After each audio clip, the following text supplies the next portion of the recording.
in some ways it's easier and harder than ever. It's easier to get a record out in the world, obviously. It's much harder to stand above the noise. That's the biggest issue today, there's a huge volume of music. It's a very noisy environment, not just from music, but from news or, sport, or just everyone's environment of being on all the time. That actually, how you get people to cherish and stop and listen and consume and re-listen, I think is becoming the challenge for releasing records today.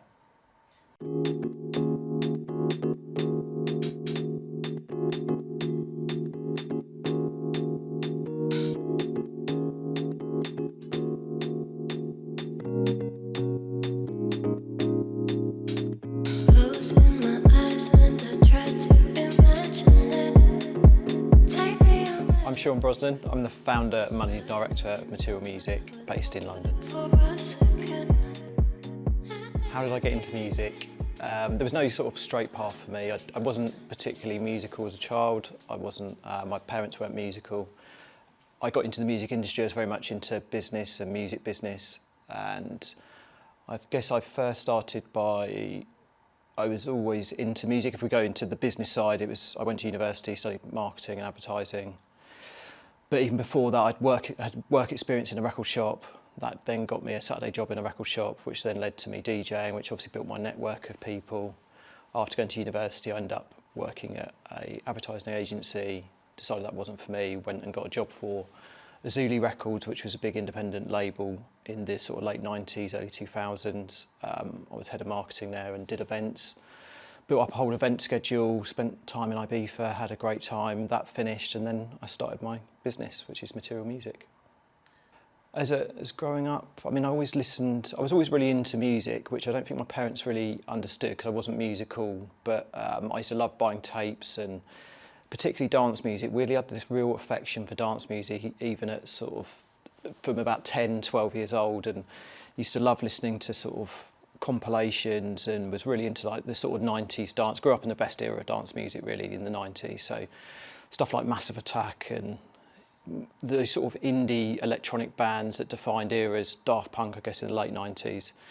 So it's the era of still buying CDs and compilation albums. And by the age of like 13, 14, my friend had bought some decks, some really bad, non-even belt drive decks.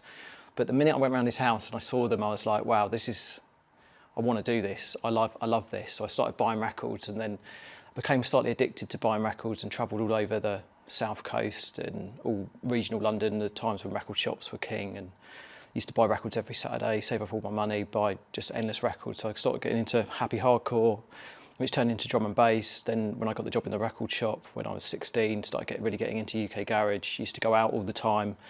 So I guess it's always been electronic music, combined, to be honest, all music, but I love the music business, and I love the idea of what I always knew I wanted to work in music. And I guess my influences are from all those corners, and those early influences still influence me today, for sure.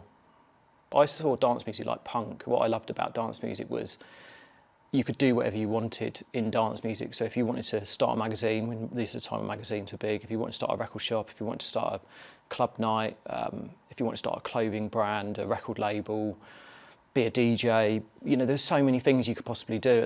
It's still the same now, but that era, it felt very like democratic in the sense that anyone from anywhere could be involved, and it was quite an open scene and welcome, and that's what really attracted it to me. I just loved the idea that all these people that were quite eclectic in terms of their backgrounds were coming together for this sort of music, especially in the sort of hardcore drum and bass scene. You were being thrown together, and it was such a melting pot of people and backgrounds, which even when I listen to podcasts of other people now, I'm like, it's so interesting hearing their journeys as well, like slightly older than me, and that, a lot of like that gave them a whole industry and place in the world that I don't think, it might be harder today, I'm not sure, it might be easier, I don't know.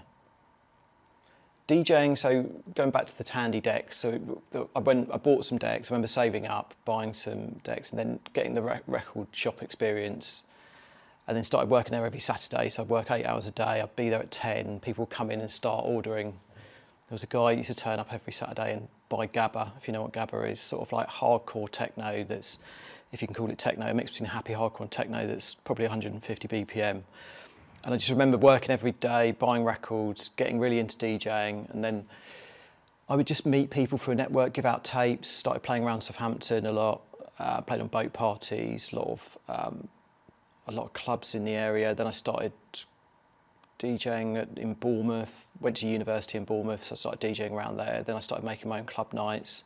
They started to go really well, DJing more and more, started DJing in London and ended up moving to London, and then progressed to DJing on from there. And then I guess when I started material, I started Future Disco obviously, and that went into, at the time, that was a really peak time for that genre and that music. And then I got a residency with Carl Cox at Space. That led to me being there for, I think I went back and forth for a year, then moved over there for 2 years doing a residency there, and then I got to DJ all over the world from there really. So yeah, there's so many moments, and DJing it's been such a massive part of my life throughout my life, just nearly every weekend, not so much now, but definitely in my 20s and 30s.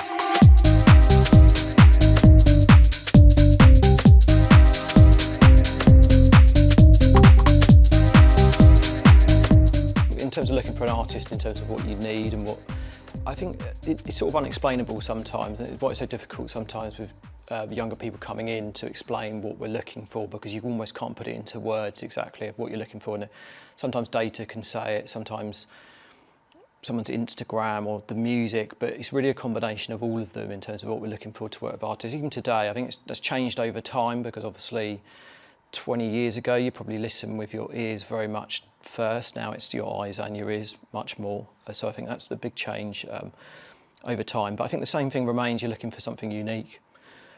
Passion, ambition, people with communities around them is always really useful, because I think it shows that there's other people that also share your vision and what they're looking for from an artist. You know, I think that's it. You want them to have a vision for what they want to do, and I think it's about being unique. Unique and authentic are overused words, but they're totally relevant for artists that can define themselves, especially in 2025, 26, where there's more volume than ever. And I think it's becoming harder because everyone's quite good at making music these days, and technology's made it much easier, that actually you're looking for the little extra bits on top that can define A and B, and those definitions are becoming smaller and smaller and harder to define, I would say. So I wouldn't say I could define that exactly, but for anyone just to create their own world around them is usually the best thing for an artist. That's what we're looking for, I think, a world around that artist that exists and looks unique, and also a appeal that we think can go bigger and talk to more people than what they can do at the moment. That's the idea of a record label, if you ask me, is to amplify what someone's already doing, but take it to an even wider audience. So you want to make sure that we look for artists that we can work with to go on that journey, ultimately.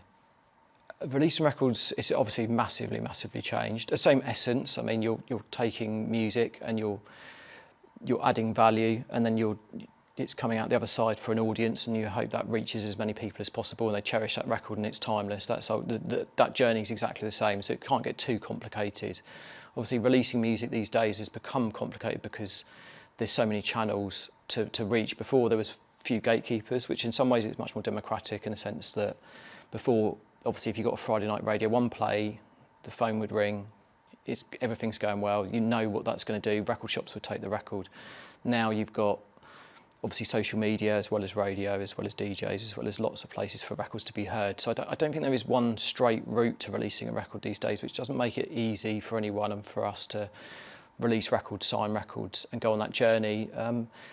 But I think in some ways it's easier and harder than ever. It's easier to get a record out in the world, obviously. It's much harder to stand above the noise. That's the biggest issue today, there's a huge volume of music. It's a very noisy environment, not just from music, but from news or, sport, or just everyone's environment of being on all the time. That actually, how you get people to cherish and stop and listen and consume and re-listen, I think, is becoming the challenge for releasing records today. We spend so long on creativity, and sometimes I think I'm mad and sometimes I think I'm a genius at the same time, of like, is it the best thing ever to be investing so much in a piece of work, which is such a simple transaction, but that bit in the middle is more important than ever to add the creativity to. If it's like the visuals, the video, what something means. I think it's, with any music, I think it's trying to create a situation around it that people can hold on to and it means something to them. And there's no difference to the records I've spoken about from my early days to a record that someone might hear now at 16 or 15 and love, and that means something to them, because it means something to them usually because the environment you're hearing it in, isn't it? It's like you might have heard it in a club or a concert, or it might be a breakup song or whatever what it means to you. But if you can help bring the energy around it that can create that definition for people, I think that's still really important with releasing records. And I think for me that's what artists should look for record labels to help bring. It's not just an upload and an audience, it's the bits in between do create the value and the meaning around a record. I still believe in that.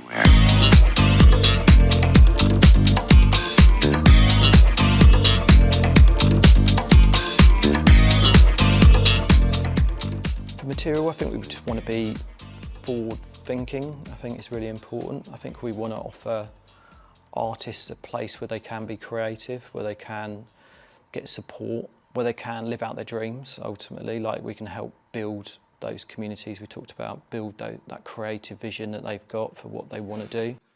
I think that's really important for us, is just to offer a place that people can feel like they can have success, and we can have success together in terms of defining their musical project, whatever that might be. If it's a single, if it's a career as a writer, if it's releasing an album or a compilation, it's a partnership. It's listening to artists, talking to their teams, working out what they want to do, and then how we can bring that to life ultimately and make it a big success for how the success that they want and they define as success. Yeah, it's interesting because with being on the right path and running a business, I'm sure business people would say the same thing. There's never an exact moment, because you're always in it and you're always thinking of the future, you're thinking of the past, you're on a treadmill of is it enough, and you want to do more constantly. That's how I feel anyway. It's constantly like, what else can I do? What more can we do? But I think at the full circle moment, I guess for me, we used to have an office in Soho. Weirdly, I ended up taking on the same office that I was in Azuli with, which was above Black Market Records originally, until that shut down. So we had an office there. We left there in the early or maybe 2009 or something like that. No, maybe 2012. And then we've just moved back to Soho. So I think that's the time when I go, okay, we're back to where we were, back in those sort of situations. That's quite a sort of moment for me. There's been lots of great moments. Obviously, having big records is great, and having a great team that work really hard and have success. And I always like the end of the year, because you can sort of look back and think what has been successful this year and what you've worked on, because it's so fast paced and it moves so fast. It's sometimes quite hard to sit there and just think, what have we done? What have we achieved? That's probably the hardest thing actually in dance music, or music in general in these times, is everyone stopping and pausing and going, it's been successful. I think if you hit a #1 spot or something, it's a little bit different. You've got a definition, but outside of that, it's quite difficult to do.